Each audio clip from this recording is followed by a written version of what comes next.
Ready. Share মাৰ্কেটত আমি invest কৰোঁতে কিছুমান ভুল কৰোঁ। শ্বেয়াৰ মাৰ্কেটত ইনভেষ্ট কৰাৰ সময়ত আমি কিবিলাক ভুল কৰোঁ আৰু যাৰ পৰিণাম আমি লছ খাব লগা হয়। এক্সাম্পল, আপোনাৰ লগত 1 লাখ টকা আছে। আমি কি কৰোঁ, 1 লাখ টকাটো ডাইৰেক্ট আহি ইণ্টাৰডে বা FNO কৰোঁ। কি কৰোঁ, ইণ্টাৰডে বা FNO কৰোঁ। এইটো কমপ্লিটলি ৰং। শ্বেয়াৰ মাৰ্কেটত ইনভেষ্ট কৰাৰ সময়ত আপুনি গুৰুত্ব দিয়া উচিত, যদি আপোনাৰ হাতত 1 লাখ টকা আছে তাৰ আপুনি 40% কি 40,000 আপুনি লং টাৰ্ম ইনভেষ্টমেণ্ট কৰিব লাগিব, কি লং টাৰ্ম।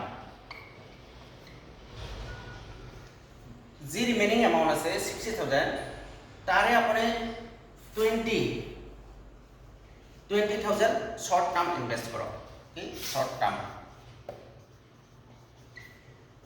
আৰু যাৰ ৰিমেইনিং এমাউণ্ট তাৰপিছত কিমান থাকিল, 60 গ'ল, আমাৰ 40,000 থাকিল। 40,000ৰ 10,000 আপুনি ইণ্ট্ৰাডে কৰক, ইণ্ট্ৰাডে। আৰু বাকী যে 10,000 কি কয় FNO। ইণ্ট্ৰাডে FNO ডাইৰেক্ট আহি কৰা উচিত নহয়।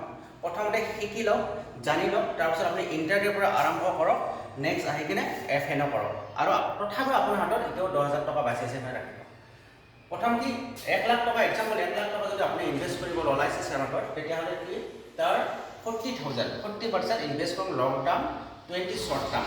সেইটো থাকিবলৈ দিয়ক। নেক্সট যদি আপুনি বহুত ইচ্ছা আমি শ্বেয়াৰ মাৰ্কেট সদায় ট্ৰেডিং কৰা, তেতিয়াহ'লে ইণ্ট্ৰাডে আৰম্ভ কৰক, তাৰপিছতহে FNO। কিন্তু ইয়াৰ কাৰণে কাৰোবাৰ গাইড লওক ফাৰ্ষ্ট 2-3 বছৰ, তাৰপিছত আপুনি ইনভেষ্ট কৰিব, আপোনাৰ ৰিজাল্ট নিশ্চয় পজিটিভ হ'ব।